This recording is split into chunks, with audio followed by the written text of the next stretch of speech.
This is Darling. She's a 6-year-old Tobiano paint, or she might be a Tobero. But anyway, I purchased this horse a few months ago. Hadn't done a whole lot with her. She's, like I say, 6 years old, spoiled to death. So I'm just going to start her out like I would start a young horse that don't know nothing. Got a lot of people that's been asking me about horse videos, so I'm just going to demonstrate some of my foundation techniques. I want to teach a horse first. You got to have a horse that'll stand still. You got to teach a horse to stand still. If you don't have a horse that'll stand still for you, then it's not too much teaching that you can do. So first get the horse to where he can stand still. Now, once I get the horse where he stands still, then I just start teaching the horse to get a pressure. I might put some pressure on this horse's head, and when her head go down, I release. But I just want to start getting this horse to move away from pressure. Wherever I put the pressure, I want her to move away. Now, where a lot of people mess up is they'll show a horse something once or twice, 2 or 3 times, and they think they then train their horse. They don't do it enough. I'm going to spend a lot of ground time with this horse before I even put a saddle on her back. I'm not going to rush her. I'm going to have her nice and soft and responsive before I even decide to put a saddle on her. And one of the things that I do is I'm gonna turn this horse this way a little bit. And starting out with flexing. So I'm gonna pull right here, and when this horse flex, I'm gonna put slack in it. Pull it back. When she holds it, then I'll give it to her. A lot of people mess up because as soon as the horse come right there, they give it back to the horse. That's okay in the initial parts of your training, but once she starts getting it, you want her to be able to hold it there with some slack. Then you drop it. A lot of times when I'm doing a training exercise with a horse, I'm doing 2 or 3 exercises at one time. For example, I might be leaning on this horse right now. I'm putting weight on her withers. I'll rub this horse all over. You see how dirty she is? I ain't been grooming on this horse. I ain't been brushing on her. The only brushing I've been doing is with my hand. Wherever I'm gonna touch this horse with a brush, if I can't touch it with my hand, then there's no reason for me trying to get a brush. So I'll brush on this horse with my hand. I'll lean on this horse right here on her withers. I'll jump up and down. But I want this horse to get to the point where she's not spooky of anything that I'm doing to her.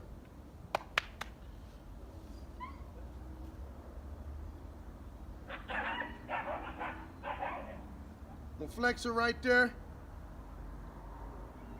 I want her to bring it on in, and I want her to hold that slack. Hold it right there, good. Now anything that you do to one side, do to the other side. I just made her move around a little bit so you guys can see. So I'll flex her to this side also. As long as she's moving, I'll hold it. When she stops moving, good.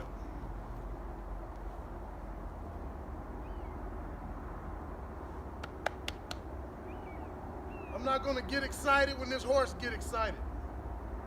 Used to in my younger days, if a horse got excited or if a horse made a mistake, I was real quick to try to get that horse back into what we were doing. But I've learned that in order, they gotta make a mistake to know what's right. So I'll do stuff, if I had a longer lead rope, I'll twirl my lead rope. I'll throw my lead rope at my horse. Just different things to desensitize this horse, to let her know that nothing I'm doing is gonna hurt this horse. Now I'm gonna show you, when you soften a horse up, I'm gonna show you an exercise to get your horse soft on the lead rope preparing him for the bridle later. Now, I'm just gonna point and ask that horse to go by. When she go by, I'm gonna make her yield her butt. I'll point this way, make her go by, yield her butt.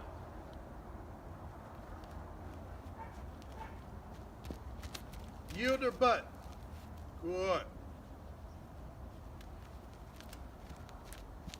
Yield her butt. Good. Now, if I do enough of that, it sets me up to be able to do this. Now look how much pressure I got on this horse's face. I'm not even holding my lead rope.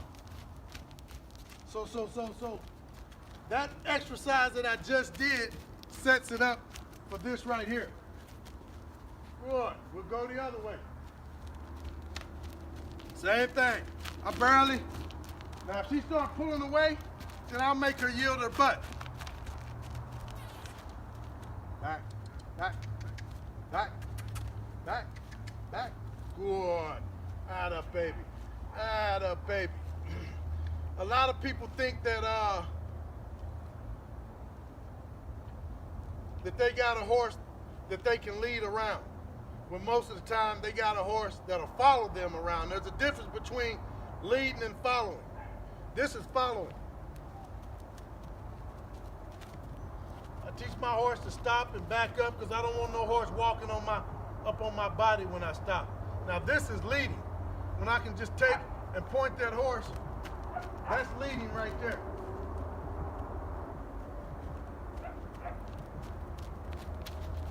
And you see I'm not doing it with a lot of force. Now it didn't start out like this.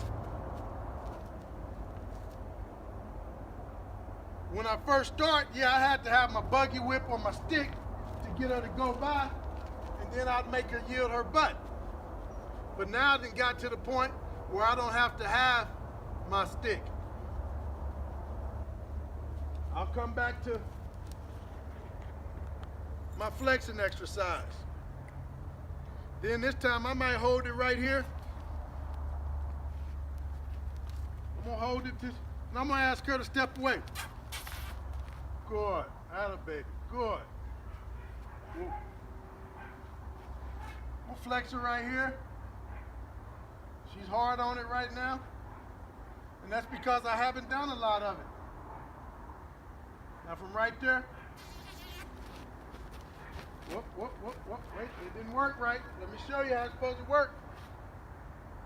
When I get her to flexing right here, that's what it's supposed to be, and she done it a little early, but that's what she was wanting to do. My lead rope is really not long enough for this rope. But anyway, when you're working on something, spend enough time doing it.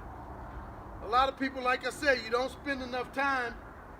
You be in too big of a hurry to saddle your horse, to ride your horse, and you don't spend the necessary time to get your horse soft, quiet, and calm. I want to be able to drop my lead rope, do whatever I want to my horse, with my horse just standing there. And this comes with just putting in the time. All right, guys, thanks.